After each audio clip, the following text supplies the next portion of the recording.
मिलते ही आंखें दिल हुआ दीवाना किसी का। लखनऊ में जन्मे और तत्कालीन मैरिज कॉलेज ऑफ म्यूजिक, अब भातखंडे संस्कृति विश्वविद्यालय से प्रशिक्षित तलत महमूद एक ऐसे गायक थे जो किसी और से अलग थे। उनकी स्वाभाविक मखमली आवाज़ में एक हल्की कंपन थी। जलते हैं जिसके लिए तेरी आंखों के। यह कंपन ऐसी होती है जिसे विकसित करने में गायकों को सालों लग जाते हैं। संगीत की भाषा में इसे वाइब्रेटो कहा जाता है। स्वरों के बीच आवाज़ का यह त्वरित और सूक्ष्म परिवर्तन जो बहुत करीब से पिच किया जाता है, भावनाओं को गीतों से कहीं अधिक शक्तिशाली तरीके से व्यक्त करता है। जाए तो जाए कहाँ। जब समर्पित साधना के बिना इस्तेमाल किया जाता है तो वाइब्रेटो बनावटी लगता है और सांस की असमानता को प्रशिक्षित कान द्वारा पहचाना जा सकता है। लेकिन जब यह स्वाभाविक रूप से आता है तो यह भावनाओं के उतार चढ़ाव की तरह सहज होता है। फिर भी मुंबई में अपने शुरुआती वर्षों में महमूद ने इस अनूठी गुणवत्ता को छिपाने की कोशिश की। अक्सर अपने आदर्श केएल साइगल की नाक की आवाज़ में गाने की कोशिश की। ये लंबे समय तक नहीं चला क्योंकि अनिल बिस्वास एक संगीतकार जिसके साथ उन्होंने लंबे समय तक काम किया था, गुस्से में रिकॉर्डिंग स्टूडियो से बाहर चले गए और महमूद से कहा कि वे तभी वापस आए जब असली तलत मिल जाए। दिल नादां तुझे हुआ क्या है। महमूद को गज़लें सबसे पहले उर्दू से लगाव की वजह से मिली और घर में सांस्कृतिक माहौल की वजह से भी। उनके पिता मंजूर महमूद, जो ओटोमन में भारतीय चिकित्सा मिशन के सदस्य थे, अक्सर अपने साथी यात्रियों को उत्साहित करने के लिए गाते थे, जबकि उनकी बहनें नथ की बेहतरीन गायिका थी और उनके बड़े भाई कमाल की भी शानदार गायकी थी, जबकि परिवार में हर किसी की आवाज़ मजबूत और अच्छी थी। जिंदगी भर के लिए रोग लगा देते हैं जिंदगी, हाय जिंदगी। महमूद की आवाज़ अलग थी। यह बहुत कोमल थी, लगभग गुलाब की कली को सहलाती हुई ओस की बूंद की तरह। यह ऐसी आवाज़ थी जो सबसे निर्दय प्रहार का प्रभाव को कम कर सकती थी।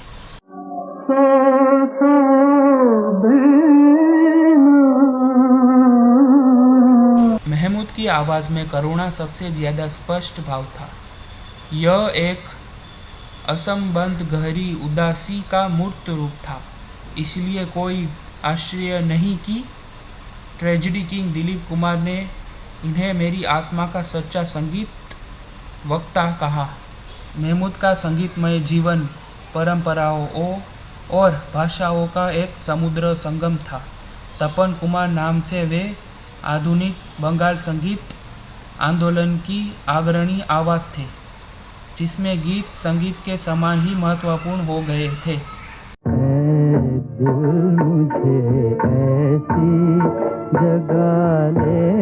उन्होंने मलयालम, तमिल और कन्नड़ सहित 16 भाषाओं में गायन किया और जब आप अपनी आंखें बंद करके उन्हें एक उदास दिलीप कुमार के रूप में कल्पना कर सकते हैं, जो धुंधले फड़फड़ाते पर्दों के पीछे शामे गम की कसम गा रहा है।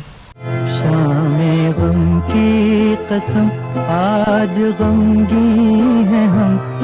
तो उन्हें कुछ और समय के लिए बंद करें और आप उन्हें एक बचकाने राज कपूर के रूप में आसानी से मैं दिल हूँ एक अरमान भरा गाते हुए देखेंगे।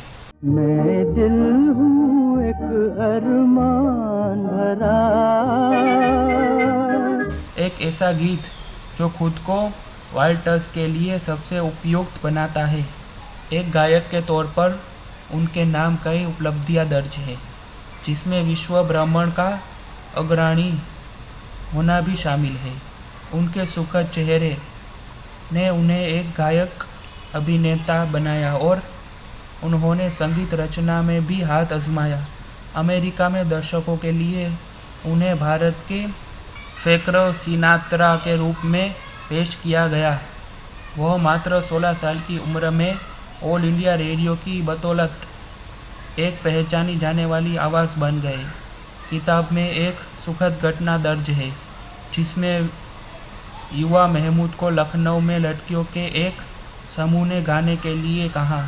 जब वो साइकिल से अपने संगीत कॉलेज जा रहे थे, प्रशंसकों के उस समूह में कुर्तुलैन हैदर भी थी, जो आगे चलकर एक प्रसिद्ध उर्दू लेखिका बनी। ये हवा, ये रात, ये चांदनी, तेरी एक अदा। वो अपनी कला के प्रति भी बहुत समर्पित थे। उन्होंने गायकों को रॉयल्टी के भुगतान के लिए आवाज़ उठाई और वरिष्ठ बेरोजगार कलाकारों के लिए धन जुटाने के कार्यक्रमों का भी हिस्सा बने। छेड़ एक बार मन का सितार, जाने कब चोरी चोरी आ। जब मुकेश मुश्किल दौर से गुजर रहे थे तो उन्होंने खुशी खुशी उन्हें गाने दिए। सैनिकों के लिए गाने और नई प्रतिभाओं को प्रोत्साहित करने में उनकी खुशी ने उन्हें एक आदर्श सज्जन व्यक्ति बनाया। एक ऐसा शब्द जिसका इस्तेमाल अक्सर किताब में उनके वर्ण के लिए किया जाता है। आहा रिमझिम के ये प्यारे प्यारे गीत लिए। जीवनी को कभी भी उस समय से अलग नहीं किया जा सकता जिसमें उसके विषय रहते थे। इस प्रकार हम बंगाल के विभाजन के बाद कोलकाता में फिल्म उद्योग के पतन, उद्यान आंदोलन के लिए सरकार के दबाव, जिसके लिए महमूद ने गाया, धुआं निरोधी कमरों में रिकॉर्डिंग की शुरुआत, पार्श्व गायन के लिए बहुवाद्य ऑर्केस्ट्रा की शुरुआत और संस्करण के गीतों के उदय के बारे में पढ़ते हैं। इतना न मुझसे तू प्यार बढ़ा कि मैं एक बादल आवारा। हम यह भी पढ़ते हैं कि विभाजन ने महमूद के परिवार को कैसे तोड़ दिया। एक विशेष रूप से मार्मिक याद में उनके पिता ने अपने बड़े बेटे से पूछा कि अगर वो पाकिस्तान चले गए तो आंगन में पौधों को पानी कौन देगा। किताब में कहीं जगह महमूद की कहानी को एक ही रेखा में कहने से हटकर उस समय के दूसरे सितारों के बारे में बात की गई है।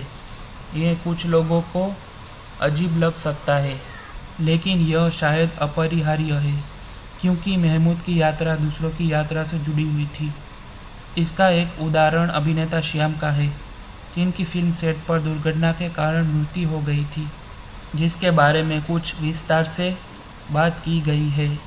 बाद में इसे उस तथ्य के साथ जोड़ दिया गया है कि महमूद द्वारा गाए गए उनके अंतिम 3 गाने उनकी आवाज़ में बंद हो गए।